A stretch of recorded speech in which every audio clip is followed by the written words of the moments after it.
I commanded a specialized military intelligence unit for 15 years with a spotless record and 4 commendations. You know what my reward was? A desk in the basement and a lateral reassignment. My name is Marcus Reid, 47 years old, former chief, intelligence officer at Naval Station Everport in Washington. We analyzed critical foreign surveillance data for Pacific Fleet operations, where accuracy meant the difference between peace and international incidents. That Thursday afternoon, Commander Phillips called me into his office. Stanley Phillips had been appointed base commander just 5 months earlier, a political appointment with no field experience in intelligence operations. Captain Andrew Reeves, his 28-year-old nephew with barely 3 years of service, stood beside him wearing a freshly pressed uniform with creases so sharp they could cut paper. "Marcus, we're implementing some structural changes to the intelligence division," Commander Phillips said, sliding a folder across his polished mahogany desk. The naval insignia on the folder seemed to mock me as I opened it. "The Pentagon is streamlining our intelligence assets across all bases. Modernization initiative," Captain Reeves nodded along. "Centralized command structure, improved efficiency metrics." I opened the folder. Reassignment notice. Effective immediately, I would be Special Advisor to the Junior Intelligence Division, a position that didn't exist yesterday. My security clearance was being downgraded, my team reassigned. Captain Andrew Reeves would be taking over my unit. The last page contained my new office assignment, Sub-Level B, formerly the record storage room. "Your experience will be invaluable in mentoring the next generation of intelligence officers," Phillips added, with practiced sincerity. "Andrew here graduated top of his class at Annapolis.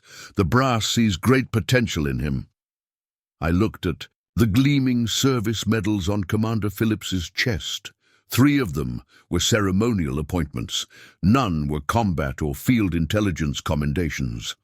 I'd earned my Silver Star the hard way, by preventing an intelligence leak that would have compromised 3 deep-cover operatives in the South China Sea. "I understand, sir," I said, closing the folder. 15 years of service, 4 commendations for excellence. The intelligence network I'd built from scratch had provided actionable intelligence that prevented 2 potential international conflicts. I'd personally trained every officer in my unit, created the cross-verification protocols, still used across 4 naval bases, and implemented the security measures that kept our operations watertight. Phillips looked relieved. Captain Reeves extended his hand. "I'm looking forward to building on the foundation you've established, sir. I have some innovative approaches I'm eager to implement." That night, I drove home the long way, past the Naval Memorial where ships from past wars stood as silent monuments. My father had served on one of those destroyers during Vietnam. He'd always told me, "Marcus, a man's value is in the lives he protects, not the ribbons on his chest." I'd protected many lives at Everport, built something meaningful, a unit that functioned like a precision instrument. Now I had to hand it over to a kid whose qualification appeared to be his last name.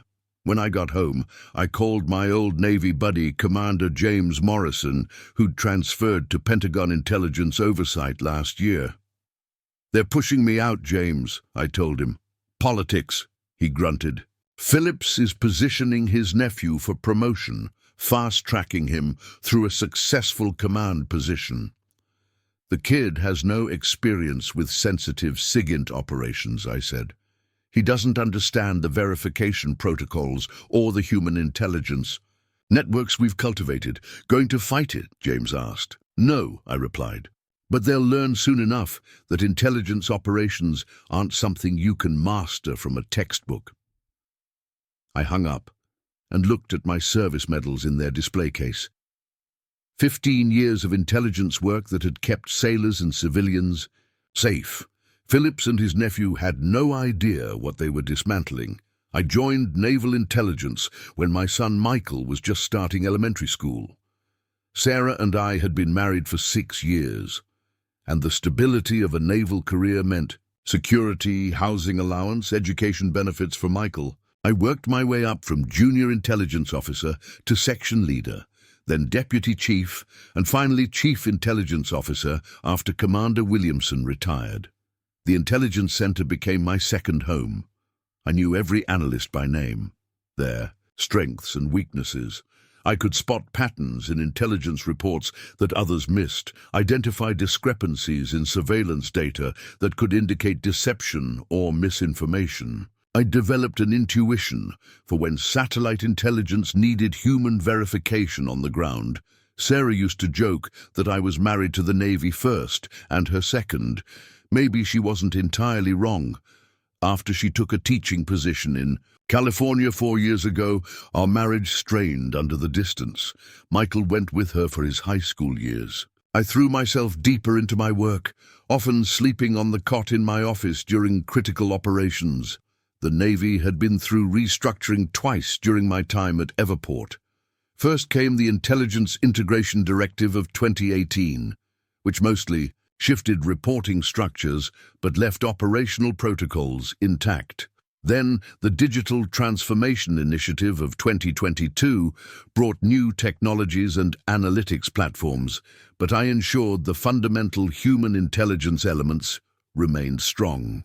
Commander Phillips arrived 4 months ago with his slideshow presentations and efficiency matrices. His first week, he called an all-hands meeting in the briefing room. "We're implementing next-generation intelligence-gathering protocols," he announced.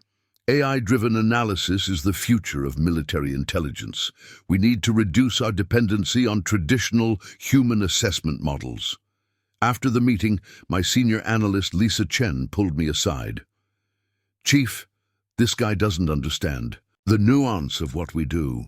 He asked me if we could reduce our human source verification times by 50%.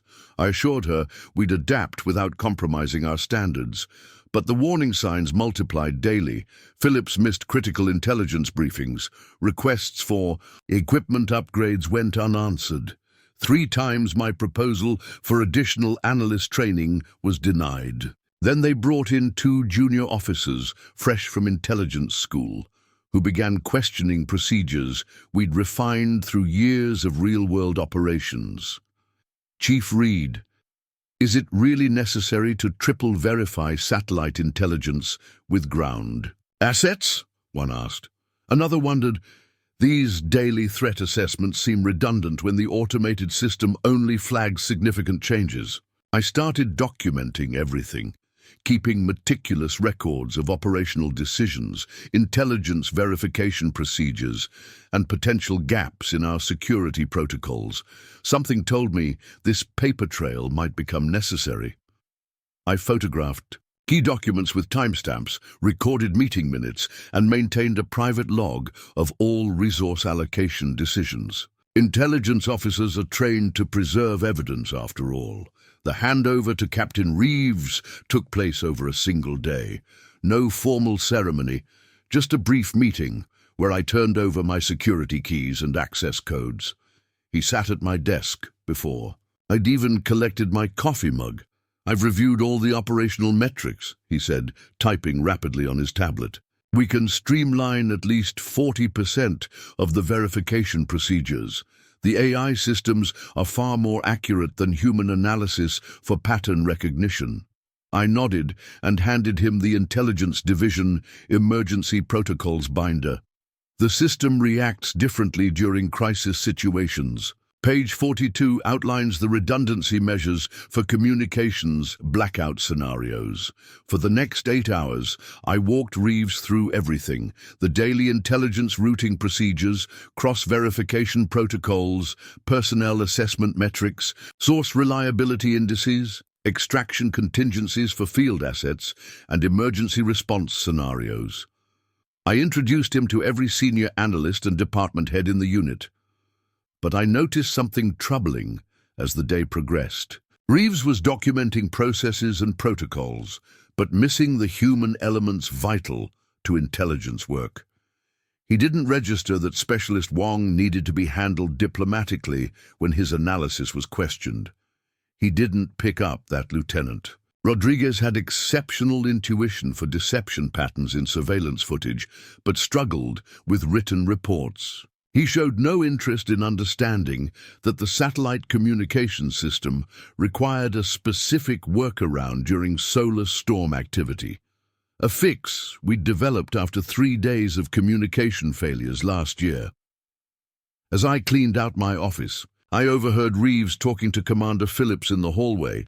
Once we implement the new AI verification system, we can reassign at least 4 analysts to other divisions, Reeves said, and that triple verification protocol Reid insists on for human intelligence sources, it's completely outdated.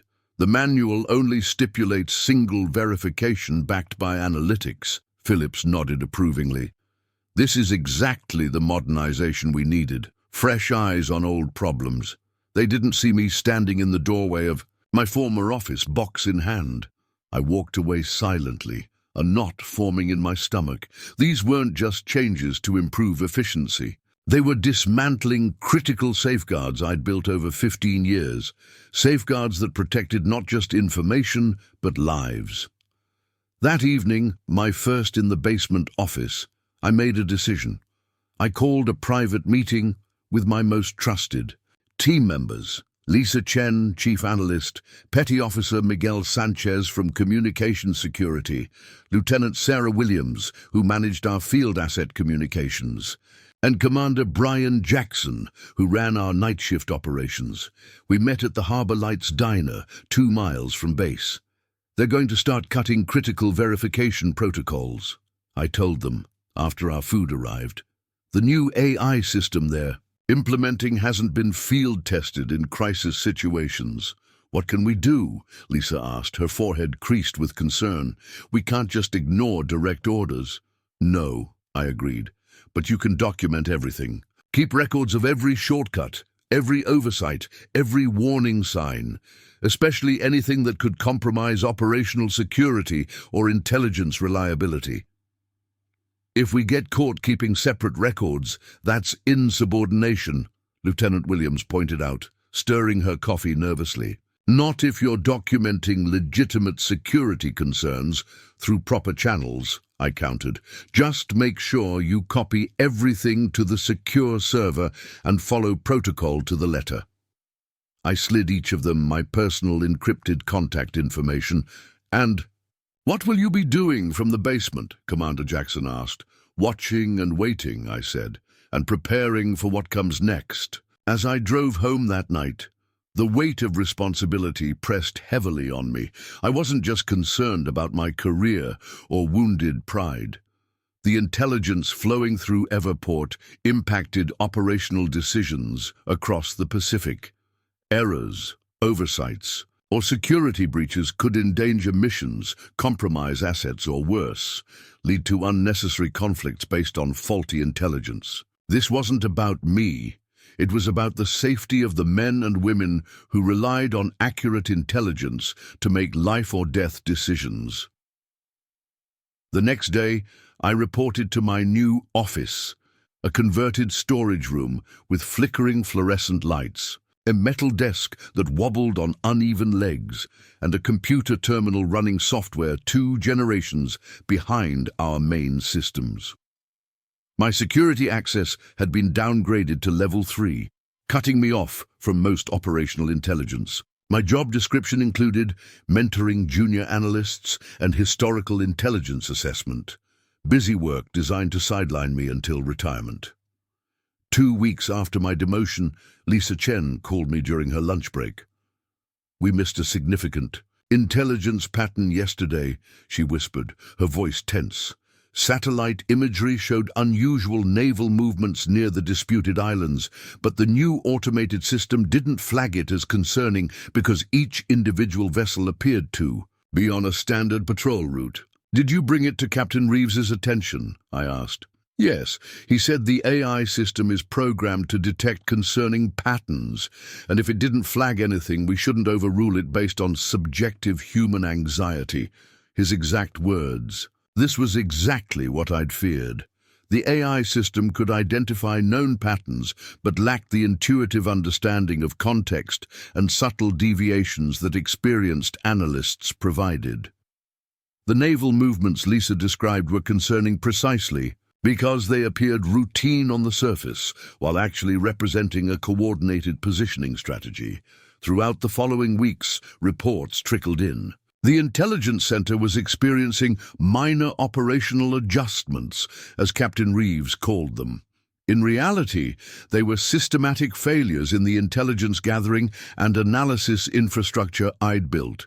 Miguel from Communications Security texted me that the encrypted backchannel we'd established with field operatives had been decommissioned as redundant. A week later, one of our deep cover assets missed their scheduled check-in. Reeves labeled it a communication anomaly, rather than initiating extraction protocols. Commander Jackson reported that night shift staffing had been reduced by 40%, creating a 6-hour window where intelligence feeds were monitored primarily by automated systems with minimal human oversight. During one of these windows, a significant cyber intrusion attempt occurred, detected only by chance, when an analyst arrived early for the morning shift. By the 4th week, I could no longer sit idle in my basement office. I composed a detailed memo outlining the specific operational concerns and security vulnerabilities created by the recent changes. I cited Navy intelligence regulations, highlighted specific incidents, and proposed immediate corrective measures. I sent it directly to Commander Phillips, with copies to Captain Reeves and Admiral Harrington at Pacific Fleet Command. The response came swiftly, not in addressing the concerns, but in further isolating me. My basement office was relocated to an even smaller space in the auxiliary building across the base. My mentoring responsibilities were rescinded, leaving me with only historical analysis duties. The message was clear: stay quiet or face further consequences. That Friday I received an unexpected visitor. Lieutenant Emma Reeves, Andrew's younger sister who worked in fleet administrative operations, knocked on my office door. "Chief Reid, may I speak with you privately?" she asked, glancing nervously down the empty hallway. I invited her in, curious about this unexpected visit.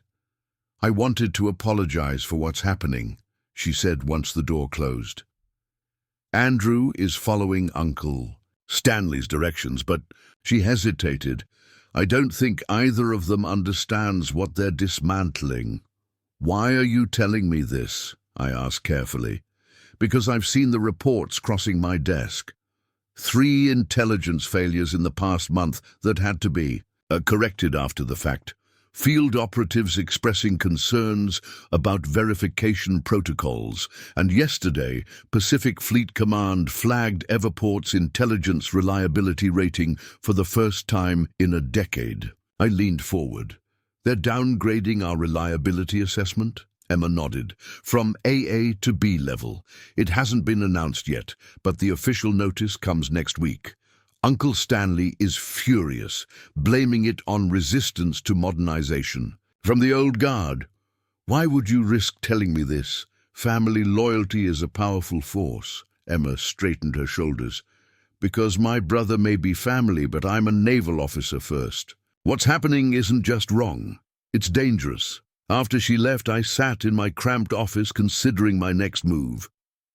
The reliability downgrade was significant. It meant Pacific Fleet Command had serious concerns about the quality of intelligence coming from Everport. Ships, aircraft, and personnel depended on that intelligence for their operations and safety. That weekend, I called James at the Pentagon again. "The situation's worse than I thought," I told him. "Pacific Fleet is downgrading Everport's reliability rating." James whistled low.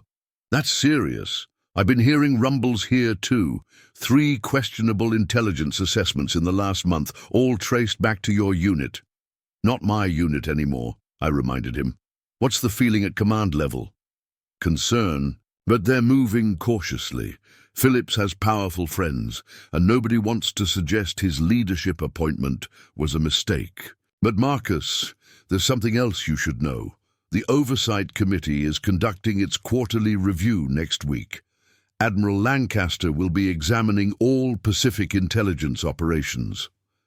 Admiral Lancaster, the no-nonsense by the book, head of naval intelligence, who had personally awarded me my second commendation. This could be the opportunity I needed. When exactly is the Admiral visiting Everport? I asked. Thursday morning. Full inspection and operational review. Phillips doesn't know yet. The official notification goes out Monday. I thanked James and hung up, a plan forming in my mind. I had 4 days to compile everything my former team had documented, organize it into irrefutable evidence, and prepare for what might be my only chance to protect the intelligence operation I'd spent 15 years building. Monday morning, I arrived at my basement office earlier than usual. The base was still quiet, most personnel not due for another hour. I used this time to begin systematically organizing the evidence my team had gathered over the past month. Lisa had documented 12 instances where the AI system missed critical intelligence patterns that human analysts would have flagged immediately. Miguel provided logs showing 4 security protocol breaches in the communication system that went unaddressed. Lieutenant Williams compiled a report detailing how field asset verification had been compromised twice, putting operatives at potential risk. Most concerning were Commander Jackson's night shift records showing 18 hours of completely unmonitored intelligence feeds over the past 3 weeks. I synthesized these reports into a comprehensive assessment, cross-referencing each incident with the established naval intelligence protocols that had been violated. The picture that emerged was alarming.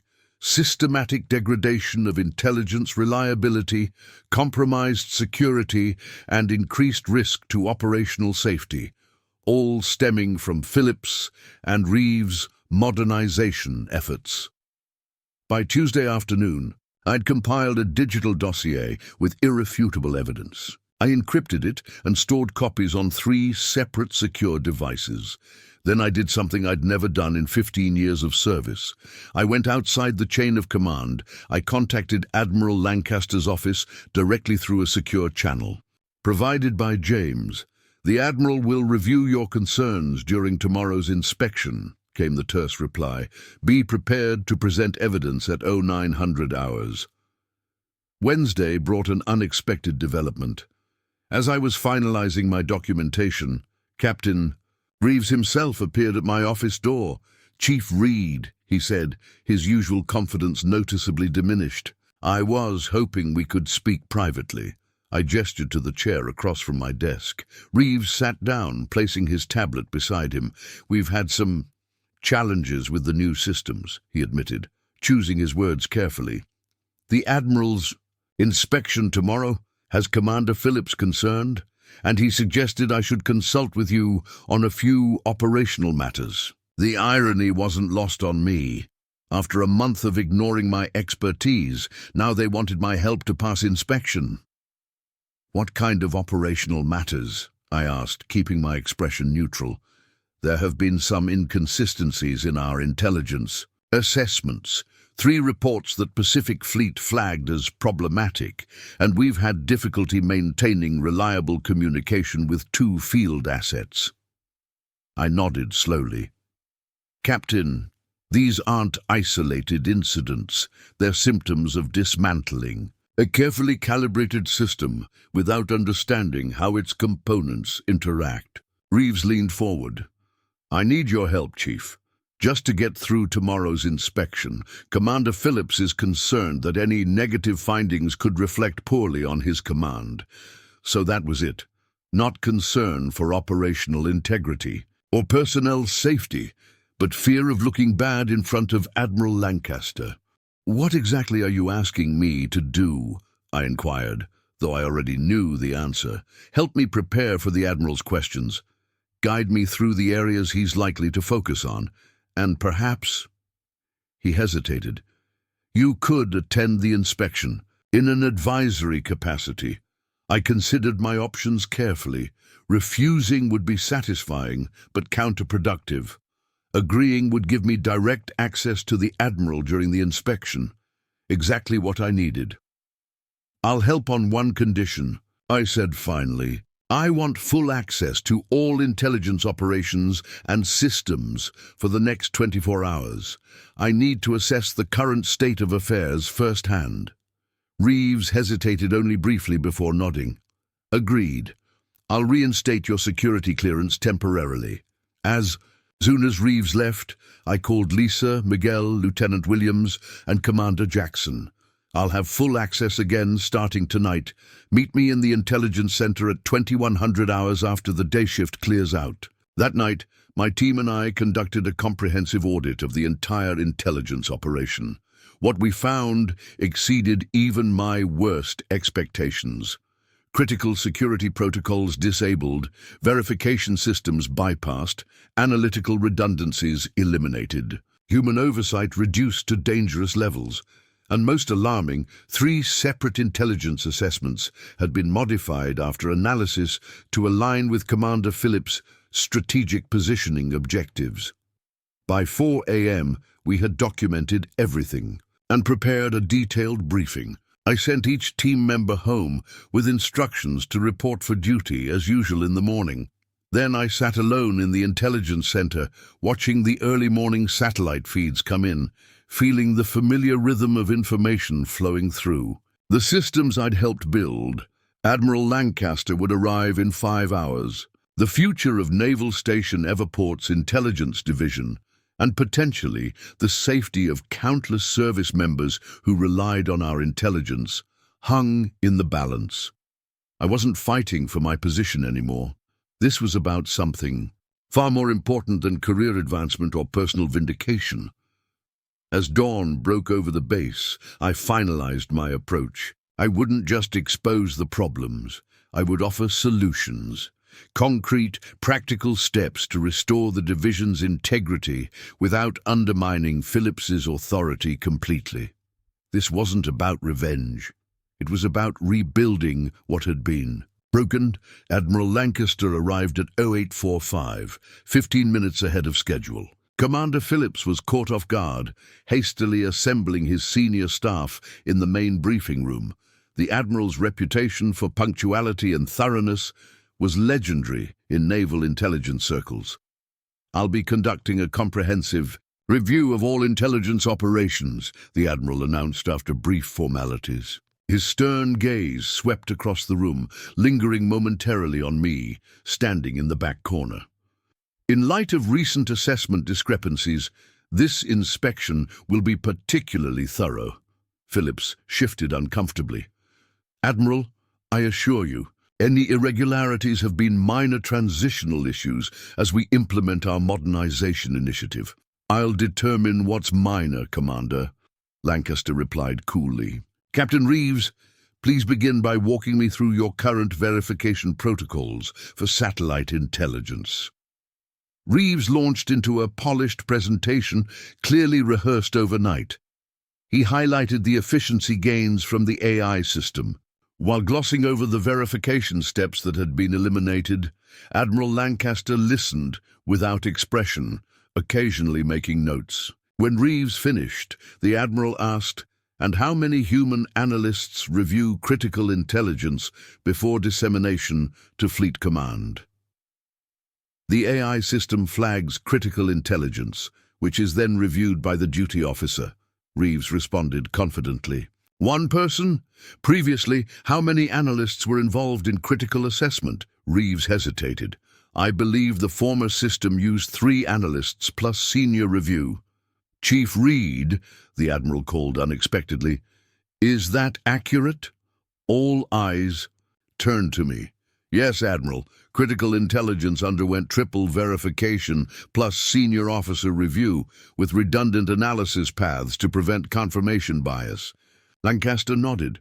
"And what changed to justify reducing this verification process?" Before Reeves could answer, the briefing room door burst open. Lieutenant Rodriguez rushed in, face tense with urgency. "Sir, priority intelligence alert," he announced, addressing Reeves but looking at me. Satellite imagery shows unexpected movement across 3 key monitoring zones simultaneously. Reeves took the intelligence tablet, studying the images with visible confusion. The system hasn't flagged this as critical. It shows routine deployment patterns. I stepped forward. "May I, Captain?" Without waiting for permission, I examined the imagery. My stomach tightened as I recognized the pattern immediately. "Admiral, this shows coordinated positioning of multiple assets in a classic pre-blockade formation. The AI system is analyzing each vessel individually rather than recognizing the integrated tactical pattern." Lancaster took the tablet, his experienced eyes narrowing as he studied the images. "Reid is correct. This is pre-blockade positioning. Why wasn't this flagged?" The room fell silent until I spoke. The AI system was reprogrammed to prioritize efficiency over comprehensive pattern recognition. Human analysts who might have identified this were reassigned 3 weeks ago. The Admiral's expression hardened. "Commander Phillips, secure the room. Captain Reeves, initiate priority alert protocol Theta 6 and recall all intelligence personnel immediately." Phillips looked stunned. "Admiral, surely this is an overreaction to—" "That wasn't a suggestion, Commander." Lancaster cut him off sharply. "We have potential blockade positioning developing in a disputed territory, and your intelligence division failed to identify it. Chief Reid, take temporary command of the analysis center and assemble your former team. I want comprehensive assessment within 30 minutes. I moved immediately, leading Admiral Lancaster to the intelligence center where I initiated emergency protocols. Within minutes, Lisa, Miguel, and the other experienced analysts were at their stations, working with practiced precision. "The vessels shifted into coordinated positions approximately 4 hours ago," Lisa reported, after initial analysis. "The movement was gradual, specifically designed to appear as independent patrols, while actually creating a strategic blockade formation." "Deliberate deception tactics," I confirmed. "Exactly the kind of pattern our triple verification protocol was designed to catch." Admiral Lancaster observed our operation silently, watching as we reconstructed the intelligence process I'd established. Over years, within 20 minutes, we had compiled a comprehensive assessment, identified 3 additional support vessels disguised as commercial traffic, and prepared tactical response options. "This is how an intelligence unit should function," the Admiral stated as he reviewed our report. The implied comparison to Reeves' operation hung in the air, unspoken. The following morning, I received a message I never expected. Admiral Lancaster had called an emergency board meeting with Naval Intelligence Command. My presence was required at 800 hours in the main conference room, not my basement office. When I arrived, the atmosphere was tense. Commander Phillips sat stiffly at one end of the table, his face pale. Captain Reeves stared fixedly at his tablet, avoiding eye contact with everyone. Admiral Lancaster sat at the head of the table, flanked by 2 senior officers I recognized from Pacific Fleet Command. 4 video screens showed naval intelligence directors joining remotely from Washington. "Let's begin," Admiral Lancaster stated without preamble. "Yesterday's incident exposed critical failures in Everport's intelligence operations that could have resulted in an international confrontation had the situation escalated. The coordinated vessel movements were a deliberate test of our detection capabilities. One we initially failed." Phillips started to speak, but Lancaster raised his hand for silence. "Following yesterday's events, I conducted a complete operational review," the Admiral continued. "What I found was disturbing.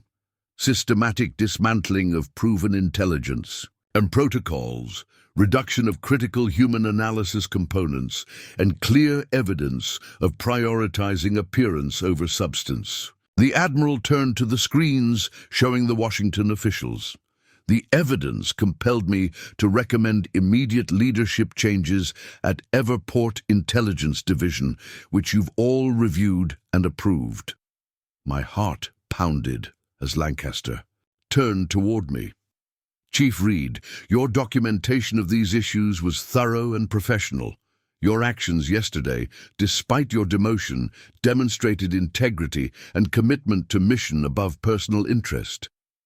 He placed a folder on the table and slid it toward me. Effective immediately, you are reinstated as Chief Intelligence Officer with full authority to rebuild the division's operational protocols. Additionally, you're promoted to Commander, with responsibilities expanded to include oversight of intelligence, modernization initiatives across Pacific Fleet installations. I opened the folder to find official orders signed by the Director of Naval Intelligence himself. My hands almost trembled as 15 years of dedication crystallized into this moment of vindication. Commander Phillips, Lancaster continued, turning to face him, you are reassigned to the Pentagon's Administrative Review Division, effective tomorrow. Phillips's face flushed with anger, but before he could protest, the Admiral added, this is not punitive, but your leadership style is better suited to administrative roles than operational command. Turning to Captain Reeves, Lancaster's tone softened slightly. Captain, your technical knowledge is valuable, but you lack the operational experience necessary for intelligence command. You're reassigned to Intelligence Training Command as a technical liaison, where you'll gain the experience you need while contributing your technical expertise. Reeves nodded, looking both relieved and chastened. After the meeting adjourned, Admiral Lancaster asked me to stay behind. When we were alone, he spoke candidly. That was quite a file you compiled, Reid. Thorough, professional and damning without being vindictive. You could have made this personal, but you focused on operational integrity instead. It was never about me, Admiral, I replied. It was about maintaining the systems that keep our people safe. Lancaster nodded approvingly. That's why you're the right person for this command. Intelligence operations aren't just about technology and protocols. They're about people and judgment. Phillips and his nephew missed that fundamental truth. As I left the conference room with my new orders, Lisa, Miguel, Lieutenant Williams, and Commander Jackson were waiting in the hallway. Their faces broke into smiles as they saw my expression. We're back? Lisa asked hopefully. We're back, I confirmed, and we have work to do. In the weeks that followed, we rebuilt what had been dismantled, re-establishing the verification protocols and human analysis components that formed the core of reliable intelligence operations. We integrated AI systems where they added value, rather than replaced critical human judgment. Morale improved as analysts saw their expertise valued once again. 3 months later, Everport's intelligence division had its reliability rating restored to AA status. The quarterly performance review highlighted our unit for exemplary integration of technological and human intelligence capabilities. I never sought confrontation with Phillips or his nephew. This wasn't about personal revenge or career advancement. It was about protecting the integrity of the systems we'd built and the people who depended on them. When Admiral Lancaster offered me a position at Pacific Fleet Command 6 months later, I declined. My place is here, I told him, with my team doing the work that matters. The Admiral understood. Sometimes leadership means standing your ground, even when it costs you. And sometimes, if you stand firm long enough on the right principles, the ground rises to meet you. When I arrived, the atmosphere was tense. Commander Phillips sat stiffly at one end of the table, his face pale. Captain Reeves stared fixedly at his tablet, avoiding eye contact with everyone. Admiral Lancaster sat at the head of the table, flanked by 2 senior officers I recognized. From Pacific Fleet Command, 4 video screens showed naval intelligence directors joining remotely from Washington. Let's begin, Admiral Lancaster stated without preamble. Yesterday's incident exposed critical failures in Everport's intelligence operations that could have resulted in an international confrontation had the situation escalated. The coordinated vessel movements were a deliberate test of our detection capabilities, one we initially failed. Phillips started to speak, but Lancaster raised his hand for silence. "Following yesterday's events, I conducted a complete operational review," the Admiral continued. "What I found was disturbing. Systematic dismantling of proven intelligence and protocols, reduction of critical human analysis components, and clear evidence of prioritizing appearance over substance." The Admiral turned to the screens showing the Washington officials. "The evidence compelled me to recommend immediate leadership changes at Everport Intelligence Division, which you've all reviewed and approved." My heart pounded as Lancaster turned toward me. "Chief Reid, your documentation of these issues was thorough and professional. Your actions yesterday, despite your demotion, demonstrated integrity and commitment to mission above personal interest." He placed a folder on the table and slid it toward me. "Effective immediately. You are reinstated as Chief Intelligence Officer with expanded authority to rebuild the division's operational protocols. Additionally, you're promoted to Commander with oversight responsibilities across Pacific Fleet installations."